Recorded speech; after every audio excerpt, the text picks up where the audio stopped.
తాకట్లో ఉన్న బంగారాన్ని విడిపించి ఆ రోజున మార్కెట్ ధర కట్టి మిగిలిన డబ్బును మీకు అందిస్తుంది కొమ్మూరి గోల్డ్. మహాత్మా గాంధీ జాతిపిత. ఆయన దేశం కోసం ప్రాణాలర్పించారు, పదవుల్ని కూడా దూరం పెట్టారు. అయితే సీఎం కేసీఆర్ జాతిపిత ఎలా అయ్యారు? పదవుల్ని సంపాదించారు, వేల కోట్ల ఆస్తుల్ని సంపాదించారు. ఆయన్ని జాతిపిత అని మనం ఎలా పిలుస్తాం? ఇది సీఎం రేవంత్ రెడ్డి చేసినటువంటి వ్యాఖ్యలు. సీఎం కేసీఆర్ ని ఎందుకని జాతిపిత అని అభివర్ణిస్తున్నారు? నిజంగా ఆయన జాతిపితేనా? మరి మిగతా ఉద్యమకారుల పరిస్థితి ఏంటి, వారి సంగతి ఏంటి? మనతో పాటుగా ఉన్నారు పొలిటికల్ అనలిస్ట్ వి ప్రకాష్ గారు. ప్రకాష్ గారు నమస్కారం అండి. సో జాతిపిత ఈ మాట అనేది ఈ మధ్య కాలంలో ఎక్కువైంది. అది కూడా ప్రధానంగా ఫోన్ ట్యాపింగ్ ఇష్యూకి సంబంధించి విచారణకు కేసీఆర్ అటెండ్ అవుతున్నారు అనుకున్నప్పుడు, సీట్ దగ్గరికి వస్తున్నారు అనుకున్నప్పుడు, మా జాతిపితకు మీరు ఎలా నోటీసులు ఇస్తారు, ఆయన ఏం నేరం చేశాడు అనే మాట. ఇప్పుడు జాతిపిత అనేది ఒక అవార్డు కాదు, అది భారతరత్న లాగా, పద్మవిభూషణ్ లాగా, పద్మశ్రీ లాగా. It's not an award. ఒక 10th క్లాస్ చదివే అమ్మాయి భారతదేశ హోంశాఖను అడిగింది, మహాత్మా గాంధీకి జాతిపిత అనే అవార్డు ఎప్పుడు ఇచ్చారు, ఏ ప్రభుత్వం ఇచ్చింది అని. ఆర్టీఐ కింద వాళ్ళ రికార్డ్స్ అన్నీ వెతికి, రికార్డ్స్లలో నాట్ అవైలబుల్ అండి, ప్రభుత్వం అవార్డు ఇచ్చినట్టుగా ఎక్కడా లేదు అని చెప్పారు. అంటే ఎట్లా అయ్యారు జాతిపిత? జాతిపిత ఇప్పుడు మహాత్మా గాంధీ ఎంత రెసిస్టెన్స్ని ఎదుర్కొన్నారంటే, దేశంలో చాలామంది స్వాతంత్ర సమరయోధులు గాంధీని ఇష్టపడలేదు. సుభాష్ చంద్రబోస్, భగత్ సింగ్ ఇట్లాంటి వాళ్ళు ఎవరు కూడా గాంధీని ఇష్టపడలేదు. ఒక ప్యారలల్ మూమెంట్ స్వతంత్ర పోరాటంలో ఎప్పుడూ కంటిన్యూ అవుతూ వచ్చింది. గాంధీని ఇష్టపడని వాళ్ళు, గాంధీని వ్యతిరేకించిన వాళ్ళు. లాస్ట్కు ఇప్పుడు ఏదైతే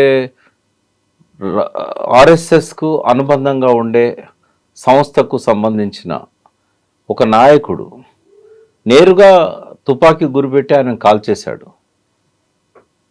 ఒక పక్కనేమో సమాజంలో ఎక్కువ మంది ఆయన జాతిపిత అంటున్నారు, ఇంకో పక్కనేమో ఆయన ఉనికిని కూడా ఓర్వలేక ఆర్ఎస్ఎస్లో ఉన్న ఒక ముఖ్యమైన నాయకుడు, ఒక వింగ్కి అతను నేరుగా అతన్ని కాల్ చేశాడు. అంటే మొత్తము పౌర సమాజంలో 100% ఎవరు కూడా ఆయనను ఒప్పుకున్నారని కాదు కదా. గాంధీని వ్యతిరేకత ఎప్పుడు ఉంటుంది.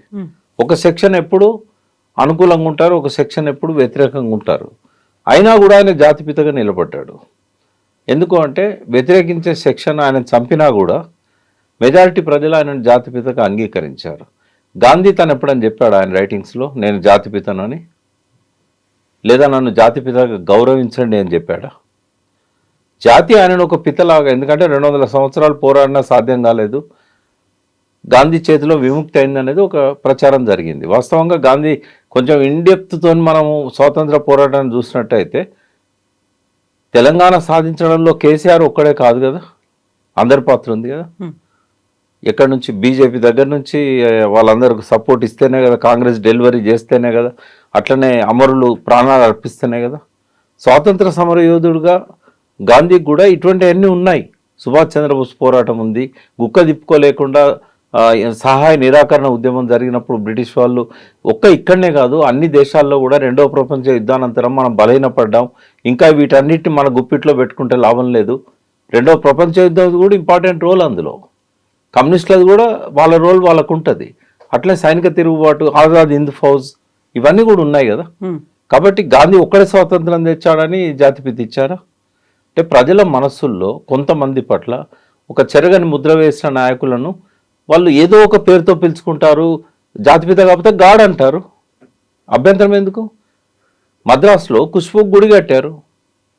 అంటే ప్రేమ, వాళ్ళ పట్ల ఆరాధనా భావం, ఒక భక్తి అనేది ప్రజల విశ్వాసాల్లో ఉంటుంది. కాబట్టి పిలుచుకున్న వాళ్ళు పిలుచుకుంటారు, తప్పేమున్నది? ఎందుకంటే ఎవరితో గాంధీ ఆయన సారథ్యంలో విముక్తి అయింది. ఇచ్చారు ఎవరు, తెచ్చారు ఎవరు పక్కకు పెట్టండి. కేసీఆర్ అనే వాళ్ళు లేకపోతే తెలంగాణ రాకపోయేది. కాబట్టి డెఫినెట్గా ఒక సెక్షన్ ఆఫ్ పీపుల్, ఒక మెజారిటీ సెక్షన్ ఆఫ్ పీపుల్ ఆయనను జాతిపితన్నా లేకుంటే ఇంకొక పేరుతో పిలిచినా కూడా కేసీఆర్ పట్ల ఆ రకమైన ఆరాధనా భావం అనేది ఆ ప్రతి ఒక్కరిలో కూడా ఉంది. ఆయనను వ్యతిరేకించే వాళ్ళు కూడా ఆయనను ఆరాధిస్తారు. ఇప్పుడు ఆయన తీసుకొచ్చారని చెప్పినప్పుడు అందరినీ ఏకం చేసడంలో కీలకమైనటువంటి పాత్ర పోషించింది జేఏసీ. దానికి చైర్మన్గా ఉన్నటువంటి కోదండరామ్ కదా అందరినీ ఒకే ఘాటను తీసుకొచ్చారు, ఒకే వాయిస్ లాగా వినిపించారు, ఉద్యమాన్ని ముందుకు తీసుకెళ్లారు అనేటువంటి ఇప్పుడు ఎట్లుంటుందంటే మీరు అప్పటి జేఏసీ నాయకులలో కొంతమంది ఉన్నారు. జేఏసీ అనేది ఒక తెర మీదకి తెచ్చిన ఒక రూపం. నడిపింది ఎవరమ్మా? ఒక పెద్ద నాయకుని గురించి తెలంగాణ సాయుధ పోరాటంలో నాయకత్వం వహించిన ఒక వ్యక్తిని నేను అడిగా. అంటే ఆ టాప్ లీడర్స్లలో ఒకరు. ఈయన కూడా సాయుధ పోరాటంలో నాది క్రియాశీలక పాత్ర అని అంటాడు. ఆయన రోల్ ఏందని అడిగా. ఆయన చాలా వెటకారంగా, జనరల్గా ఆయన సహజ స్వభావానికి విరుద్ధంగా బండి కింద ఎండలో కుక్క నడుచుకుంటూ పోతూ ఉంటుంది, ఇది నేనే బండి నడుపుతున్నా అనుకుంటుంది అని అన్నాడు. అంటే కొన్ని సంఘాలకు, కొంతమంది వ్యక్తులకు ఆ ఉపమానం వర్తిస్తుంది. అది అప్లై చేసుకుంటే జేఏసీ చేసుకొనియండి. బట్ జేఏసీ సృష్టికర్త, కర్మ, క్రియ, ఆర్థికంగా దాన్ని ఆసరాగా ఉన్నది, దానికి కావాల్సిన జన సమీకరణ చేసింది, దానికి కావాల్సిన అన్ని రకాలుగా జవసత్వాలు ఇచ్చింది కేసీఆర్. ఎవరిని కాదంటారో రమ్మనండి డిస్కషన్కి, ముఖాముఖి తెలుసుకుందాం. జేఏసీ ఉందా వెనకాల? ఆయన లేకపోతే జేఏసీ ఉందా? కోదండరామ్ అంటే గౌరవం ఉంది, కానీ కోదండరామ్ పాత్ర అంతవరకే. ముందు నడిపించడానికి ఆయన ఉన్నాడు. ఒక స్టేజ్లో ఆయన దించే స్వామిగౌడ్ని పెట్టడానికి కూడా ప్రయత్నం జరిగింది. ఎందుకంటే ఒక మాస్టర్ గారి లాగా పాఠాలు అప్పచెప్తున్నాడు తప్ప క్రియాశీలకంగా ఉండలేడు. తర్వాత వెనకాల ఎవరు చేద్దాం అనుకున్నారు? అవన్నీ బయటకు వచ్చిన విషయాలు మనం చెప్పేది రహస్యం కాదు. అందరూ అనుకున్నారు జేఏసీలో. ఇప్పుడు ఆయన ఏంటంటే ఆయన ఒక డిఫరెంట్ లీడర్. యాక్చువల్గా నేను లీడర్గా కోదండరామ్ని ఎన్నడూ ఒప్పుకోను. Is not a leader. ఆయన ఒక ప్రొఫెసర్. ఆ పరిధిలోనే ఆయన ఆలోచనలు, ఆ పరిధిలోనే ఆయన అన్నీ ఉంటాయి. కోదండలో కనుక ఒక నిజమైన లీడర్ ఉంటే ఇవాళ రేవంత్ రెడ్డి కాదు ముఖ్యమంత్రి, కోదండ ముఖ్యమంత్రి. నిజంగానే జేఏసీ మొత్తాన్ని తన ఒంటి చేత్తో నడిపించాడనే నమ్మకము కార్యకర్తల్లో, ఆయన వెనుక ఫాలో అయిన వాళ్ళల్లో ఉంటే ఏ ఒక్కరు ఆయన వదిలిపెట్టేవాళ్ళు కాదు. ఆయన లీడర్ కావచ్చేమో, పొలిటీషియన్ కాకపోవచ్చు కదా. లీడరే అయి ఉంటారు, పొలిటీషియన్ కాదేమో. అందరినీ కలిపి లీడ్ చేసి ముందుకెళ్లారు. ఇప్పుడు మీరు చెప్పినటువంటి ఆ కథ, ఒక సామెత ఏదైతే ఉందో అది చాలా హార్ష్గా ఉంది, హార్డ్గా ఉంది. అంటే ఉపమానాలు ఇట్లుంటాయని చెప్పాను. కొంతమంది ఇట్లా చెప్పుకుంటా ఉంటారని చెప్పాను. కోదండరాం చెప్పుకోలేదు కదా. గౌరవప్రదమైన వ్యక్తిగా, గౌరవప్రదమైన స్థానంలో ఉండి ఆనాటి చారిత్రక బాధ్యతను తూచా తప్పకుండా నిర్వహించిండు. ఆయన ఆ విషయంలో ఎవరికి ఎటువంటి అభ్యంతరం ఉండాల్సిన అవసరం లేదు. కోదండరామ్ గారి అనుచరుల ఆలోచనలలో చాలా మార్పు వచ్చింది. ఆయన మీద ఒత్తిడి వస్తున్నది. ఆయనను ఎన్నోసార్లు మీడియాలో అడుగుతున్నారు. ఆయన అమ్ముడుపోయే మనిషి కాదు. కోదండరామ్ అనేవాడికి ఒక గౌరవం ఉంది, ఆయనకు ఒక వ్యక్తిత్వం ఉంది. ఆయన పోలీసు నిర్బంధంలో పౌర హక్కుల నేత అని అన్నవాడిని కాల్చి చంపుతున్న రోజుల్లో కూడా వాళ్ళ ఇంటిని చిరునామాగా పెట్టాడు. ఆయన లోపల ఎటువంటి మేము అనుమానించాల్సిన అంశాలు కూడా లేవు. నేను చెప్పాను కదా. బట్ ఏంటంటే కోదండరామ్ ఎక్కడ జారిపోతాడో, కోదండరామ్ ఎక్కడ వ్యతిరేకమవుతాడో, కోదండరామ్ని ఎట్లా ప్లీజ్ చేయాలి, పొగడతలతో ముంచితే కోదండరామ్ పొంగిపోయి తన వెంట ఉంటాడని నేనైతే అనుకోను. ఆయనకు ఒక రోడ్ మ్యాప్ ఉంటుంది, ఆయనకు ఒక ఇండివిజువాలిటీ ఉంటుంది. ఇవాళ కోదండరామ్ను తన దిక్కు ఉంచుకోవాలనే తపనతోని ఈ కోణంలో ఈ డిస్కషన్ అంతా రేవంత్ రెడ్డి తీసుకొచ్చాడు. కోదండరామ్ను ఆకాశానికి ఎత్తాడు. కోదండరామ్ మీద ఖచ్చితంగా గౌరవం మాకు ఎప్పటికి ఉంటుంది. ఆయన చారిత్రక పాత్ర మీద కూడా మాకేమీ డౌట్ లేదు. కేసీఆర్ గారికి ఆయన కొన్ని మనస్పర్ధలు వచ్చి ఉంటే రావచ్చు ఆ టైంలో. బట్ కేసీఆర్ గారు ఏమీ వదిలిపెట్టలేదు కోదండరామ్ గారు లాస్ట్ చివరి నిమిషం వరకు. వాళ్ళిద్దరి మధ్య విభేదాలు ఉన్నా కూడా కంటిన్యూ చేశాడు. ఒక స్టేజ్లో ఆయన బదులు స్వామిగౌడ్ను ముందు పెడదామనే ఆలోచన కొందరు చేసినా కూడా అది సత్ఫలితాలను ఇవ్వలేదు. అది ఆ స్టేజ్ దాకా రాలేదు. But at the same time JAC Kodandaram మాత్రమే ఈ సర్వ సైన్యాన్ని నడిపించారు అని రేవంత్ రెడ్డి ఏదైతే అన్నాడో అది కాదు. ఆనాడు జేఏసీ అంటే టీఆర్ఎస్, బీజేపీ కొంత ఉన్నా కూడా సర్వ సైన్యాన్ని నడిపించడానికి అన్ని జవసత్వాలు ఇచ్చింది కేసీఆర్. కాదని ఎవరన్నా అంటారో నా ముందు కూర్చోబెట్టండి. ఎందుకంటే క్షుణ్ణంగా దాని గురించి నాకు తెలుసు. ఆనాడున్న నాయకులు మల్లేపల్లి లక్ష్మయ్య, స్వామి గౌడ్, దేవి ప్రసాద్, పిట్టల్ రవీందర్, శ్రీనివాస్ గౌడ్, వీళ్ళని ఎవరినైనా కూర్చోబెట్టండి. అందరు ఈ పార్టీల్లో లేరు కదా, పిలిచి కూర్చోబెట్టండి. నేను అన్నదాన్ని ఎవరైనా కాదు అని అంటే మళ్ళీ ఇంకోసారి నేను మీడియా ముందుకు రాను. కోదండరామ్ కూడా అడగండి మీరు పర్సనల్గా. మీరే అంత నడిపించారా? మీ వెనకాల కేసీఆర్ గారు బీఆర్ఎస్ టీఆర్ఎస్ పాత్ర ఉందా అని అడగండి, చెప్తారు. ఆయన ఆ రకంగా చెప్పే మనిషి కాదు. తనకే అంత ఖ్యాతి రావాలి అని చెప్పి ఆ వ్యక్తిత్వం డిఫరెంట్ వ్యక్తిత్వం కోదండరాం సార్ది. ఏదో ఇప్పుడు ఆయన బలపరిచాడు కాబట్టి, కొంతకాలం అంటి పెట్టుకోవాలి కాబట్టి ఆయనతో ఉన్నాడు. నిన్న మీరు రేవంత్ మాట్లాడేటప్పుడు కోదండరాం అరెస్ట్కి సంబంధించి పోలీసులు వాళ్ళంతటా వాళ్ళుగా ఒక డెసిషన్ తీసుకోరు, సీఎం కేసీఆర్ అప్పుడు ఉన్నటువంటి కేసీఆర్ చెప్పకుండా ఈ పని జరగదు అనేది. మరి ఫోన్ ట్యాపింగ్కి సంబంధించి తీసుకున్నది కేవలం పోలీసు అధికారులే తీసుకున్నారా, సీఎం ఆదేశాలతోనే జరిగిందంటారా? 2 రకాలు ఉంటుందమ్మా ఫోన్ ట్యాపింగ్. ప్రతి గవర్నమెంట్ ఈ ప్రపంచంలో చిన్న చిన్న ఐలాండ్ కంట్రీస్ కూడా ఉంటాయి. జమైకా 235 కంట్రీస్ ఉన్నాయి. ఏ కంట్రీలోనైనా ఫోన్ ట్యాపింగ్ ఉంటుంది. అది 2 రకాలు ఉంటుంది. ఒకటి వాళ్ళ అవసరాల మేరకు, రెండవది అపోజిషన్ లీడర్లను తొక్కేయడానికి. ఇక్కడ మనకున్న ఆధారాల ప్రకారంగా, సాక్ష్యాధారాలు ఏదైతే హోమ్ డిపార్ట్మెంట్ సేకరించిందో, ఇప్పుడు సిట్ ముందు ఉన్నాయో, వాటి ప్రకారంగా వాళ్ళు ప్రూవ్ చేయగలిగేది ఏంటంటే హోమ్ సెక్రటరీ ఏదైతే పర్మిషన్ ఇచ్చిన లిస్ట్ ఉందో ఆ లిస్ట్ వరకు మాత్రమే. ఇంకా మిగిలిన ఏ రకమైన ఫోన్ ట్యాపింగ్ల మీద కూడా ఆధారాలు లేవు. సరే జరుగుతుండొచ్చు, బట్ ప్రూవ్ అయినప్పుడు కదా. ఎవరు ప్రూవ్ అయితే ఎవరు దోషులు అవుతారమ్మా? ఇప్పుడు ఆల్రెడీ పోలీసులు అయితే అరెస్ట్ అయి ఉన్నారు. ఆ గతంలో పనిచేసినటువంటి అధికారులందరూ వాళ్ళు ఆధీనంలోనే ఉన్నారు, జైల్లోనే ఉన్నారు. ఆ తర్వాత సిట్ కోసం ఎంక్వైరీకి రావాల్సింది అప్పటి మంత్రివర్గంలో ఇప్పటికీ 2 మంత్రులు వచ్చారు. ఆ తర్వాత సో వాళ్ళ మీదే కదా ఇప్పుడు వచ్చినటువంటి ఆరోపణలన్నీ కూడా వాళ్ళే చేశారు. వాళ్ళకి ఇచ్చింది 160 సిఆర్పిసి 160 నోటీస్. అసలు మరి ఛార్జ్ షీట్ వేసినాక 6గురిని జైల్లో పెట్టినాక ఎంక్వైరీ ఎందుకు అంటే ఇలా 2 రకాల ఎంక్వైరీస్ ఉన్నాయి. మొదటి ఎంక్వైరీ ఏంటంటే అది ఫోన్ ట్యాపింగ్, ఆ ఫోన్కి సంబంధించిన నంబర్స్, ఎంతసేపు మాట్లాడారు, ఏ టవర్ నుంచి మాట్లాడారు, ఎవరెవరితో మాట్లాడారు, అది ఓన్లీ టెలిఫోన్కి సంబంధించింది. ఇదేమో డిజిటల్కి సంబంధించింది. ఇప్పుడు ఐపీడిఆర్, ఇంటర్నెట్ ప్రోటోకాల్ డేటా, దానికి సంబంధించి రికార్డ్స్ ఐపీడిఆర్. అయితే ఫస్ట్ దానిలోనేమో ఓన్లీ ఫోన్ల వరకే. అలా వాళ్ళకు దొరికిన ఆధారాలు అవన్నీ తీసుకున్నారు. ఆ రోజుల్లో 2024 మార్చి నుంచి జూలై ఆగస్ట్ దాకా విచారణ జరిగింది. అప్పుడు ప్రభాకర్ రావు గారు దేశంలో లేరు కాబట్టి 6గురిట్లో ఆయన ఒక్కడిని తప్ప 5గురిని విచారించారు. 5గురిని జైల్లో పెట్టారు. 5గురిలో ఒక్కరు తప్ప అందరూ డిపార్ట్మెంట్ వాళ్ళే. శ్రవణ్ కుమార్ అంటే ఆయన, ఒక ఆయనే మీడియా పర్సన్ ఎవరో ఉన్నారు, మిగతా అందరు కూడా దానిలో ఉన్న వాళ్ళే. ప్రభాకర్ రావు వచ్చినాక ఆయన కూడా అరెస్ట్ చేశారు, విచారణ అయింది అన్నీ. ఇప్పుడు అయింది ఏంటంటే ఇంటర్నెట్ బేస్డ్ రికార్డ్స్ అన్నట్టు. ఆ ఇంటర్నెట్ బేస్డ్ రికార్డ్స్ ఆధారంగా చేసినప్పుడు ఐపీ కోడ్ ఇవన్నీ ఉంటాయి, దానిలో వచ్చిన ఆధారాలు ఇవన్నీ కూడా తీసుకుంటారు.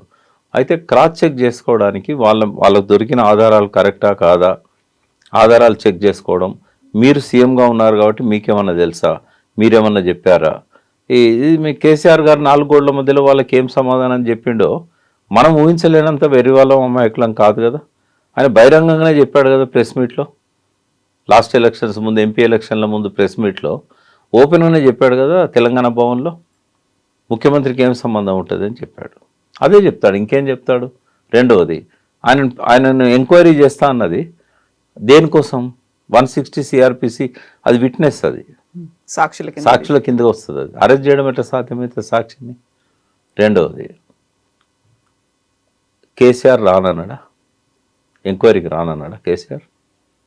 ఆయన చట్టంలో ఉన్నది చెప్పాడు. 65 ఏళ్ళ పైబడ్డ వ్యక్తులు ఎక్కడుంటే అక్కడ పోయి చేయాలని చెప్పారు. తర్వాత ఆ 160లో ఏమని ఉంటుందంటే, సిఆర్పిసి 160లో ఆ లోకల్ జ్యూరిడిక్షన్లో ఉన్న పోలీస్ అధికారులు పోయి చేయాలి. అంటే ఆయన ఉన్నది ఎర్రవెల్లి, అసెంబ్లీలో అడ్రస్ అదే ఉంది, ఆయన ఇల్లు అది. నేను చాలాసార్లు మీ మీడియాలో చెప్పాను, ఫామ్ హౌస్ అనొద్దు, ఆయన హౌస్లో ఫామ్ ఉంది అని. ఆయన ఇల్లు అది. నందినగర్లో ఉండటానికి ప్రతిపక్ష నాయకునిగా కానీ ముఖ్యమంత్రిగా కానీ పోలీస్ పర్మిట్ చేయరు ఆయనను, ఎందుకంటే విపరీతమైన ట్రాఫిక్ రద్దీ, చుట్టుపక్కల ఇళ్ళలో డిస్టర్బెన్స్. కాబట్టి ఆయనకు ఉన్న ఇల్లుకి అక్కడనే ఉన్నది. మరి ఏం చేద్దాం, ఆయన ఎక్కడ కట్టుకోలేదు కదా. అయితే ఇక్కడ 2 విషయాలు చెప్తాను నేను. కేసీఆర్ తన జాతిపిత అని ఎన్నడూ చెప్పుకోలేదు, తన పార్టీకి ఆదేశాలు ఇవ్వలేదు జాతిపితగా నన్ను చెప్పమని చెప్పి. ఒకవేళ అట్లా ఆయనకు ఆ మనసులో అది ఉంటే ఫస్ట్ నన్నే అడిగేవాడు, నన్ను జాతిపితగా ప్రొజెక్ట్ చేయాలని. జయశంకర్ సార్ను ఆయన తెలంగాణ భవన్లో ఆయన చనిపోయిన రోజు స్టార్టింగ్లో ఒక పెద్ద ఫ్లెక్సీ పెట్టారు. ఇప్పుడు కూడా మీకు విజువల్స్ దొరుకుతాయి. తెలంగాణ జాతి పిత అని చెప్పేసి జయశంకర్ సార్ను అక్కడ జాతి పిత అన్నారు. కేసీఆర్ గారు అక్కడే ఉన్నారు, ఆడికొచ్చాడు, అక్కడ స్లోగన్లలో ఉన్నాడు. ఎప్పుడు ఆయన జయశంకర్ సార్ను జాతిపిత అనొద్దని చెప్పలేదు, తనను విలువమని చెప్పలేదు. అతి ఉత్సాహవంతులైన కొంతమంది ఆయన చుట్టూ ఉన్న వాళ్ళే కావచ్చు, ఎక్కువ మార్కులు కొట్టడానికో లేకుంటే మెహర్బానీ కోసమో ఆయన మెప్పు కోసమో కొంతమంది ప్రచారం చేశారు. నెల్సన్ మండేలాతో పోల్చారు, మహాత్మా గాంధీతో పోల్చారు. బట్ ఏది ఏమైనా ఆయన నెల్సన్ మండేలకు తక్కువ కాదు, ఆయన మహాత్మా గాంధీకి కూడా తక్కువ కాదు. దేనిలో? ఆ పోరాటాన్ని నడపడంలో కానీ, శాంతియుతంగా దాన్ని సక్సెస్ చేయడంలో కానీ. నేను చాలా గర్వంగా చెప్పాను. ఇప్పటికీ ఆయన మెమోరియల్ అన్నీ ఉన్నాయి. అడిగి పోయినప్పుడు ఆయన మనవరాలు ఇలా గాంధీ కలిసింది. 2 సార్లు ఆమె సౌత్ ఆఫ్రికాలో నెల్సన్ మండేలా పార్టీ నుంచి ఎంపీగా పనిచేశారు ఆమె. నేను గర్వంగా చెప్పాను, గాంధీ అండ్ లైన్స్లో గాంధీ చనిపోయిన తర్వాత 70 ఏళ్ళకి ఒక నాయకుడు అదే పద్ధతిలో ఉద్యమాన్ని నడిపి సక్సెస్ అయ్యాడు అని అంటే నా అభినందనలు తెలపండి అని చెప్పింది. అంటే నెల్సన్ మండేలా లాగా గాంధీ లాగా శాంతియుత పొందాన్ని ఎన్నుకున్నాడు కాబట్టి వాళ్ళతో పోలుస్తాం. బట్ వ్యక్తిగత విషయాల్లోకి వచ్చినప్పుడు ఆ ఆరోపణలు, ఆ ముద్రలు ఆయన మీద పడ్డాయి. ముద్రలు ఉన్నాయి, ఆయన మీద పడ్డాయి. కుటుంబ సభ్యుల్లో కూడా కొంతమంది ప్రవర్తన వల్ల ఆయనకు ఆ చెడ్డ పేరు అనేది కొంత ఆపాదించడం జరుగుతూ ఉన్నది. ఎవ్వరూ కూడా ఏ నోటిఫికేషను ఆఫీషియల్గా ఇవ్వలేదు జాతిపిత కేసీఆర్ అని. ఎన్నడూ ఆయన స్పీచ్లో ఇండైరెక్ట్గా కానీ డైరెక్ట్గా కానీ ఇంట్లో కానీ పార్టీ ఆఫీస్లో కానీ క్లోజ్డ్ సర్క్యూట్లో కానీ ఎక్కడ ఆయన చెప్పలేదు. జాతిపిత అనేవారు తెలంగాణకి ఇప్పటివరకు ఎవరైతే బాగా ప్రజల కోసం పనిచేశారో వాళ్ళల్లో నుంచి మనం ఎంచుకోవాల్సి వస్తుంది. మేమేమనుకున్నాం, నిస్వార్థంగా పనిచేశారు ఇద్దరు, జయశంకర్ అండ్ కాళోజీ. పదవులను ఎప్పుడూ ఆశించలేదు వాళ్ళు. వాళ్ళకు లక్ష్యంగా ఉద్యమ ఆకాంక్షలు, ప్రజల కోరికలు తప్ప వేరే లక్ష్యాలు కూడా వాళ్ళకు లేవు. కాబట్టి ఆ ఇద్దరిలోనే మనము ఆ జాతిపితను చూసుకోవాలని అనుకున్నాం. జయశంకర్ సార్ను తెలంగాణ సమాజం ఎక్కడైనా జాతిపితగా గౌరవిస్తుంది. కేసీఆర్ గారు కూడా ఎన్నడూ దాన్ని కాదనలేదు. కాబట్టి తెలంగాణ జాతిపితగా మనం ఆ గౌరవాన్ని జయశంకర్ సార్కి ఇవ్వాలి. ఎందుకంటే తరతరాలుగా బానిసత్వంలో మగ్గిపోతున్న తెలంగాణ సమాజానికి ఒక నినాదం ఇచ్చి ఆ నినాదాన్ని కాపాడి దాన్ని చివరి దాకా ఆయన ఆఖరి శ్వాస దాకా ఒక నాయకత్వాన్ని తయారు చేసి దానికి బాసడగా ఉండి ఆయన నిలబడ్డాడు. మరి అట్లాంటి జయశంకర్ సార్ను వ్యతిరేకించే సెక్షన్ లేదా అంటే చాలా ఉంది. బట్ ఎవరినో ఒకరిని అనుకున్నప్పుడు ఆ క్రెడిబిలిటీ ఖచ్చితంగా జయశంకర్ సార్కి ఇస్తాం. అట్లని కాలేజీని తక్కువ చేయడం కాదు. కేసీఆర్ విషయానికి వచ్చినప్పుడు పోరాటాన్ని నడపడంలో గాంధీ కంటే తక్కువేం కాదు ఆయన. ఎప్పుడు అవసరమైతే అప్పుడు వెనుకో తగ్గాల్సిన కాడ వెనుకో తగ్గాడు. ఎందుకు జేఏసీని పెట్టాల్సి వచ్చింది? అంత సమర్థవంతమైన నాయకుడు తెలంగాణ కోసమా, తన కోసమా? ఇంకో నాయకుడిని ముందుకు ఎందుకు ప్రాజెక్ట్ చేశాడు అంటే అన్ని సెక్షన్లను కలుపుకు రావాలని చెప్పేసి. ఫోన్ ట్యాపింగ్ గురించి మళ్ళీ మనం మాట్లాడుకుంటే, కోదండరామ్ రెడ్డి ఆయన ఇంటి మీదకి పోలీసులు వెళ్ళి అరెస్ట్ చేసి తీసుకొచ్చారు, తలుపులు బద్దలు కొట్టారు అనుకున్నప్పుడు పోలీసులు ఆ డిసిషన్ తీసుకోలేరు. బట్ ఫోన్ ట్యాపింగ్ మాత్రం పోలీసులు మీరు యాజ్ ఏ అడ్వకేట్గా ఇది పోలీసులకు ఉన్నటువంటి అధికారాలు ఏంటి, వాళ్ళు ఏం చేయొచ్చు ఏం చేయకూడదు అనుకున్నప్పుడు 2 క్లాసిక్ ఎగ్జాంపుల్స్ అయితే కనిపిస్తున్నాయి కదా. సో ఇక్కడేమో ఫోన్ ట్యాపింగ్ ఏమో పోలీసులే చేశారు, ఈ అరెస్ట్ ఏమో పోలీసులు చేయలేదు, వాళ్ళతో చేయించారు. ఇప్పుడు ఎట్లుంటుందండి, తలుపు వలగొట్టారు కాబట్టి అది ఖచ్చితంగా మనం గెస్ చేయగలుగుతాం. అసలు ఏ ఫోన్ ట్యాప్ చేశారు, ఏ ఫోన్ ట్యాప్ చేయలేదు. ఇప్పుడు పోలీసులే స్వయంగా చెప్పారు హీరోయిన్ల ఫోన్లు ఏమీ ట్యాప్ చేయలేదు అని. ఇంకొక స్టేట్మెంట్ ఏమొచ్చింది, ఛార్జ్ షీట్లో పెట్టినట్టుగా 650 మంది ఫోన్లు ట్యాప్ చేశారు, వీటికి అన్నిటికీ హోమ్ మినిస్ట్రీ నుంచి, హోమ్ సెక్రటరీ నుంచి పర్మిషన్ ఉంది అన్నారు. ఇంకా మరి దానికే కట్టుబడి ఉంటాం కదా. ఇప్పుడు నాలాంటి వాళ్ళము వార్తలు చూసినప్పుడు 650 ఫోన్లను ట్యాప్ చేయమని చెప్పారు, ఆ ట్యాప్ చేసిన 650 ఫోన్లల్లో ఇవేవి లేవు. కాబట్టి దాన్ని మనము కన్సిడర్ చేయాల్సి వస్తుంది. రకరకాల డిస్టార్షన్ చేస్తున్నారు దానికి. ఎట్లా అంటే మొన్న రఘునందన్ రావు గారు ఇక్కడ మాట్లాడుతుంటే విన్నా, ఆడ ఈయన నంబర్ ఉంటుందట కానీ పేరు ఇంకొక పేరు ఉంటుందట. అంటే వేరే పేరు మీద పర్మిషన్ తీసుకొచ్చుకొని ఈయన నంబర్ ట్యాప్ చేస్తారట. అంటే సరే ఏదున్నా కూడా ఫోన్ ట్యాపింగ్ అనేది ఆర్డర్ ఆఫ్ ది డే. అదే రఘునందన్ రావు చెప్పారు, నా ఫోన్ కూడా ఈ గవర్నమెంట్ ట్యాప్ చేస్తుంది అనే మాట నా ఇంటర్వ్యూలోనే చెప్పారు. మీరు నమ్ముతారు కదా ఇంతమంది చెప్తున్నాం కాబట్టి. నేనేమంటున్నా, దొరికితే దొంగ, ఆధారాలు దొరికితే ఆ ఆధారాలు నిరూపిస్తే శిక్ష పడుతుంది. ఎలక్షన్స్ గురించి మాట్లాడుకున్నప్పుడు చాలా వరకు డైవర్షన్ పాలిటిక్స్ అనే మాట బీఆర్ఎస్ లీడర్లు చెప్తున్నారు. ఫోన్ ట్యాపింగ్ కూడా అందులో భాగంగానే వచ్చిందని. ఇప్పుడు మీరు అంటున్నారు ఎలక్షన్స్కి చాలా తక్కువ టైం ఉంది, వాళ్ళందరినీ ఇక్కడ ఎంగేజ్ చేశారు. నిజంగా కేసీఆర్ తప్పు చేయలేదు అనుకున్నప్పుడు, అది చాలా క్వైట్ కామన్గా పోలీసులే చేసుకుంటూ వెళ్ళిపోతారు అని అనుకున్నప్పుడు, ఎందుకని బీఆర్ఎస్ లీడర్లు అందరూ ఇక్కడికే రావాలి? వాళ్ళకు ఉన్నటువంటి పనులు ఉన్నాయి, ఎలక్షన్స్ ఉన్నాయి, నామినేషన్లు ఉన్నాయి, ప్రచారాలు ఉన్నాయి, వాటి కోసం అక్కడే ఉండొచ్చు కదా. కేసీఆర్ గారు రాసిన లేఖ మీరు చూసి ఉంటారు. చట్ట ప్రకారంగా వాళ్ళు నా దగ్గర రావాలి, బట్ చట్టాన్ని గౌరవించి నేనే వాళ్ళు పిలిచిన దగ్గరికి వస్తున్నాను అని చెప్పాడు. ఇది జాలదా? ఆయన ఏమన్నా కేసు పెట్టద్దు అన్నాడా? నన్ను విచారించద్దు అన్నాడా? నేను పోలీసులకు విచారణకు అందుబాటులో ఉండను అన్నాడా? ఎందుకు అన్ని అభూత కల్పనల అపవాదులు ఆయన మీద వేయాలి? ఆయన అభయపడుతున్నది కేసీఆర్. అడిగేవాడు లేడు కదా అని చెప్పి ఇష్టం వచ్చినట్టుగా. బీఆర్ఎస్ సంగతి కూడా నేను చెప్తాను. బీఆర్ఎస్ విషయంలో ఏంటంటే, ఒక మహానాయకుని మీద ఇట్లాంటి అంటే నీచపు ఎత్తుగడలు, నీచపు కుట్రలు జరిగినప్పుడు ఆ పార్టీ స్పందిస్తుంది, ఆ పార్టీ అండగా ఉంటుంది, ఆ పార్టీ ప్రొటెస్ట్ చేస్తుంది. ఎంక్వైరీ చేసుకోమనండి, ఎవరన్నా ఇంట్రెస్ట్ ఉంటే డిగ్గింగ్ చేసి రీసెర్చ్ చేసుకోమనండి. ఆ అరుదైన క్షణాన్ని కేసీఆర్ ప్రజలు కాంగ్రెస్కు గెలిపించారు, అవకాశం ఇచ్చారు. ఉండనియండి, 5 ఏళ్ళు ప్రతిపక్షంలో ఉంటా అని చెప్పి ఆయన ఈల్డ్ కాలేదు ఆ డిమాండ్కి. ఎంతసేపు అమ్మా, ఎంత తేడా ఉంది? అధికారానికి కేసీఆర్కి ఎంత తేడా ఉండదు? 21 సీట్లు, 21 సీట్లు. అందులోకెళ్ళి 11 మందిని తెచ్చుకోలేనంత అశక్తుడా కేసీఆర్? ఈ పార్టీలకి వెళ్ళి పోయినోళ్ళే ఉన్నారు కదా, అందులో 10-12 మంది ఎమ్మెల్యేలు. అందులో ముఠా కుమ్ములాటలు లేవా? ఇప్పుడు ఎందుకని వాళ్ళు డైవర్ట్ చేస్తున్నారు అనుకున్నప్పుడు, వీళ్ళు ఎందుకని నిజంగా డైవర్ట్ అయిపోతున్నారు? తప్పు జరగలేదు, అక్కడ ఏం చేయలేదు అని. డైవర్ట్ అవ్వడం కాదు. ఇక్కడ ఏమైందంటే, ఆయనను ప్రొటెక్ట్ చేసుకోవాలి, ఆయన ఇమేజ్ని ప్రొటెక్ట్ చేయాలి. ఆయనను ఒక నీచునిగా, దోషిగా చూపెట్టే ప్రయత్నం చేసినప్పుడు ఆ నీచపు ఎత్తుగడలను కౌంటర్ చేయాలి. ఒక పార్టీకి, ఒక నాయకత్వానికి అది అవసరంగా ఉంటుంది. అట్లని చెప్పి వాళ్ళు ఫీల్డ్ వదిలిపెట్టి మొత్తం ఇక్కడే లేరు.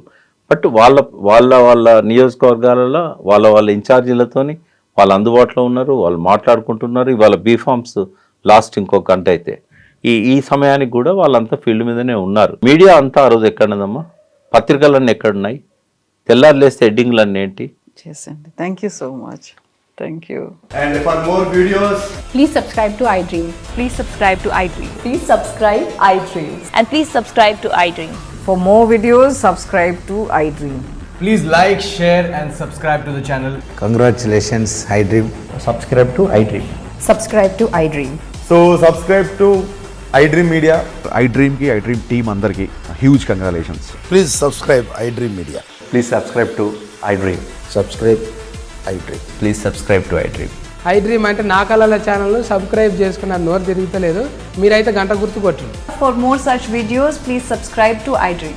Subscribe to iDream. Please subscribe to iDream. Please subscribe iDream Media. Please do subscribe to iDream. Please subscribe to iDream Media. For best entertainment and information, please subscribe iDream. And don't forget to subscribe to iDream.